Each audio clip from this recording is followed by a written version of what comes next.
Da li znate koji je to grad na samom jugu Istre, koji je kroz vekove bio i rimska kolonija, i austrougarska luka, i italijanski grad, i deo Jugoslavije, a danas je ponos Hrvatske? Grad koji je preživeo carstva, ratove i promene, a i dalje stoji, čvrsto kao kamen od kojeg je sazidan. To je Pula. U Puli postoji još jedan grad, sakriven ispod zemlje. To je Zeroštrase, mreža tunela iz austrougarskog doba.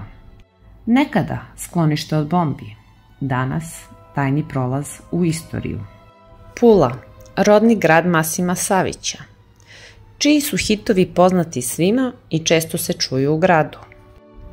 Amfiteatar u Puli izgrađen je u 1. veku nove ere, za vreme Rimskog carstva.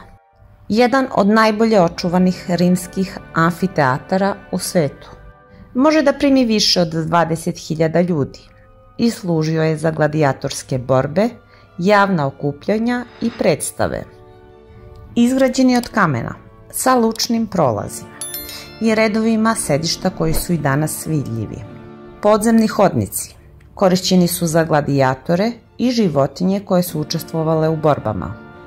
Amfiteatar je ovalnog oblika, sa 4 velika ulaza za posetioce i više manjih prolaza za učesnike događaja. Tokom Rimskog carstva, arena je bila deo gradskog centra povezana sa glavnim trgom i ulicama. Danas se koristi za koncerte, filmske projekcije i druge kulturne događaje. Sa gornjih redova pruža se pogled na grad Pulu i okolnu obalu, što dodatno pokazuje stratešku poziciju grada tokom istorije. Očuvani kameni blokovi, lučni prolazi i stepeništa pokazuju kako su Rimljani gradili i organizovali javne prostore. Arena u Puli je 4. po veličini među rimskim amfiteatrima i jedina koja je skoro potpuno očuvana u originalnom obliku, što je čini važnim spomenikom i kulturnim nasleđem. Ova građevina svedoči o značaju javnih prostora u rimskom društvu, u urbanom planiranju i društvenim običajima grada pre 2000 godina. Na vrhu starog grada u Puli stoji kaštel. Sagradio ga je 17. vek da čuva grad i luku. Danas je muzej i mesto gde prošlost gleda pravo u more. Ono što Puli daje poseban šarm jeste njen položaj. Zaliv je prirodno zaštićen, okružen brojnim ostrvima i rtovima. More je biserno čisto, a samo nekoliko kilometara dalje nalazi se rt Kamenjak, pravi raj za istraživanje. Pešačke i biciklističke staze vode kroz mirisne borove i strme litice. Svaki korak otkriva novi pogled na Jadransko more i zapanjujuće zalaske sunca. Pulska luka i brodogradilište predstavljaju istorijski značaj za mornaricu i trgovinu, a danas popularno mesto za šetnju i kafiće uz more.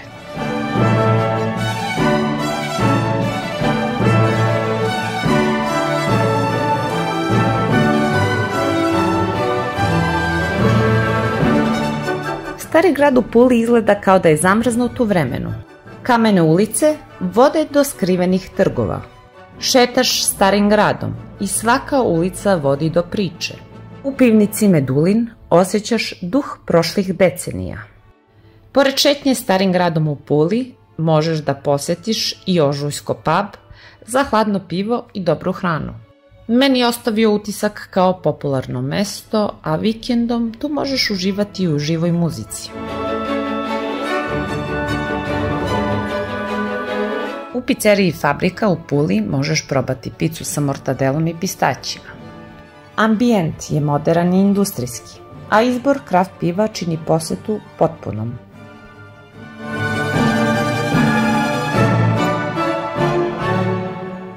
Ako voziš kroz grad, sigurno će ti zapasti za oko i kružni tok u Šijani, poznat kao rotor, jedno od glavnih saobraćajnih čvorišta u Puli.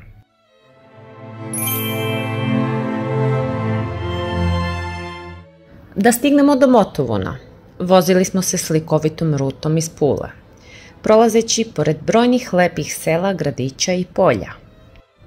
Kako smo se približili Motovunu? Stali smo na vidikovac da vidimo grad smešten na vrhu brda, okružen dolinama i pejzažima. Bio je to prelep prizor i jedva smo čekali da ga istražimo izbliza. Nastavili smo put kolima do parkinga, gde smo ostavili auto. Odatle smo peške krenuli kroz uske ulice, diveći se posebnoj arhitekturi i upijajući šarm mesta. Mali grad koji se ponosno uzdiže na brežuljku nad dolinom reke Mirne, to je Motovun. Kroz istoriju bio je pod vlašću Venecije, Austrije i Italije, a duh tih vremena osjeća se u arhitekturi i uskim krivudavim ulicama.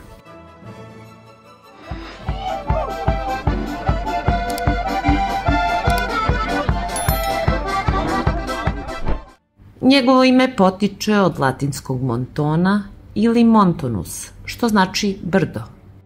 Motovun je nekada bio strateška tvrđava za odbranu Istre, a tvrđava Motovun i danas dominira gradom. Šetnja nas je dovela i do zidina na Litici, odakle se pružao pogled na dolinu i brda u daljini. Prizor je bio toliko upečatljiv da smo znali da je vredelo doći do tog mesta. Prolazili smo kroz uske kamene ulice, među autentičnim kućama koje se nižu uzbrdo i nizbrdo. Sve je izgledalo kao scena iz filma. Iako mali, Motovun je inspiracija za mnoge istarske umetnike, pisce i vinske proizvođače. Svake godine ovde se održava Motovun Film Fest, koji privlači filmske entuzijaste iz celog sveta. Šetaš gradom, prolaziš pored trga sa crkvom Svetog Stjepana i kroz venecijansku kapiju. Hrana je još jedna priča koju ne smeš propustiti. Tartufi, beli i crni, su zaštitni znak Motovuna, a tu su istarska pršut, sirevi i maslinovo ulje. Lokalna vina, Malvazija i Teran, nude se u malim vinarijama oko grada. A u srcu grada, na adresi Luigi Morteani 5, stoji Romanesco House, najstarija kuća u Motovunu, sagrađena u 13. veku. Nekada stambeni prostor, danas je art, vajn i koktel bar, sa šarmantnim ambijentom. Od svih barova i kafića meni ona izgleda najlepše.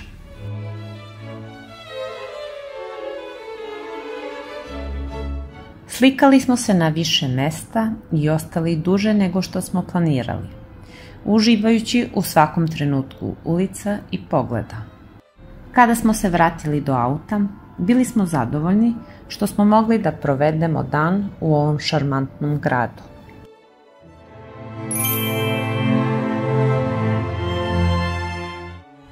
Stigli smo u Rovinj i ostavili kola, pa krenuli ka Starom gradu.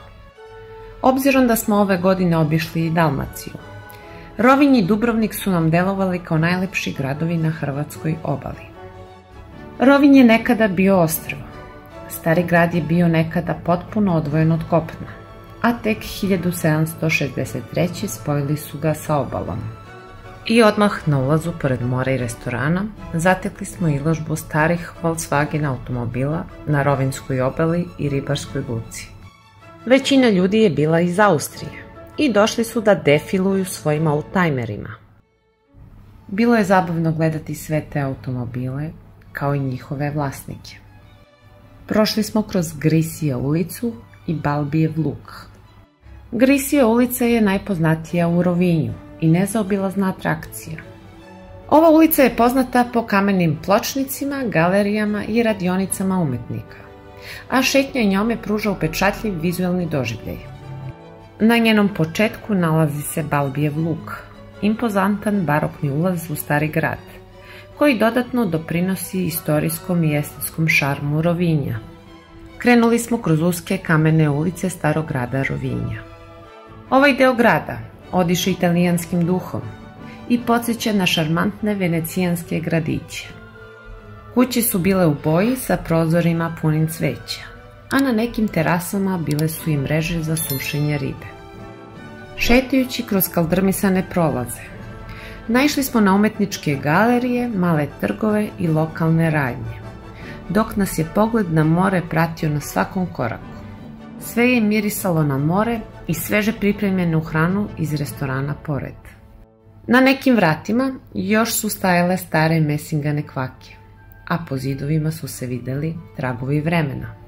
Arhitektura i atmosfera učinili su da se osjećamo kao da smo zakoračili u neki od romantičnih kutaka Italije.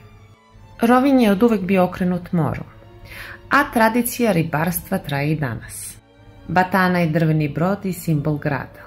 Leti se može videti izrada batana ispred muzeja Kuća o Batani, a nekoliko puta nedeljno održava se povorka batana.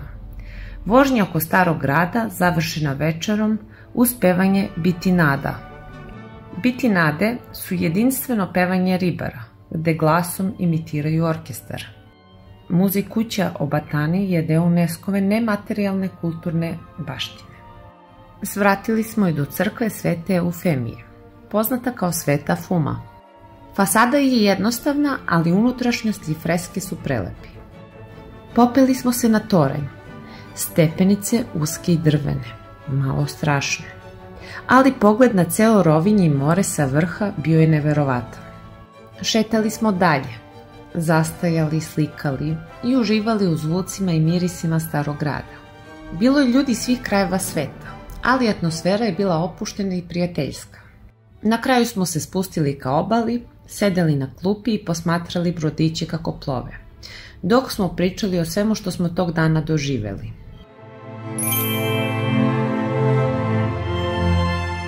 Stigli smo u podne u Vrsar, kada sunce polako zlatnim tonovima obasjava šarene fasade starog grada. Stari grad Vrsar smešten je na brežuljku visokom 54 metara uz more.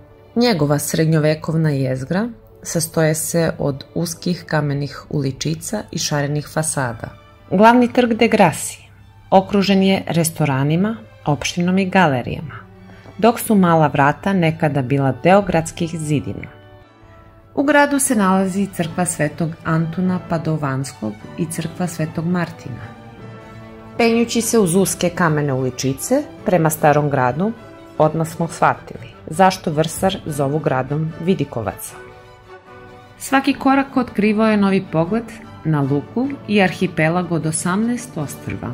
Stari grad ima nekoliko vidikovaca, uključujući Kazanova i Beppo i Tonina.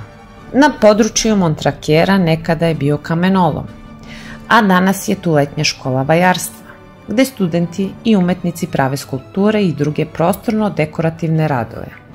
U okviru škole nalazi se i vidikovac, sa kojeg se pruža pogled na plažu, šumu i arhipelag.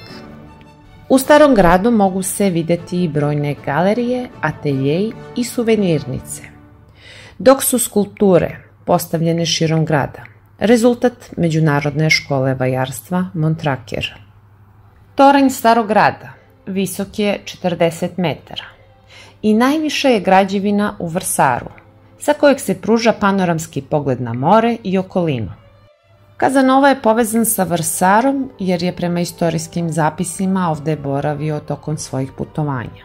Njegove posete su zabeležene u njegovim memoarima, a Vrsar danas čuva uspomenu na njega kroz vidikovac nazvan Kazanova i ture koje prate njegov život i avanture u gradu. Prvi put je posetio Vrsar kao neugledni sveštenik 1743. godine. Drugi put je došao kao vojnik sa Mletačkog ostrva 1744. godine. Stigli smo i do vidikovca Kazanove, a odmah pored njega osvanuo je šarmantni kafe bar Ladonja. Seli smo na terasu sa pogledom na arhipelag i stari grad i naručili koktel koji nam je privukao pažnju. Svetlucavu narandžastu mešavinu teranino likera, pomaranđe i proseka. Osvežavajuću i laganu, kao lokalna verzija Aperol šprica.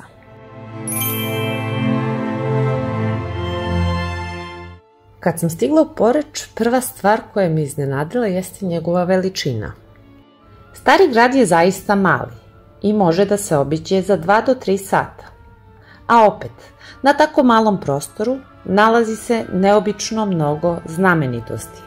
Najviše me privuklo staro jezgro, koje čuva rimski raspored ulica, Cardo Maximus i Decumanus, Hodajući njima, lako je zamisliti kako je ovaj grad izgledao u antičko vreme.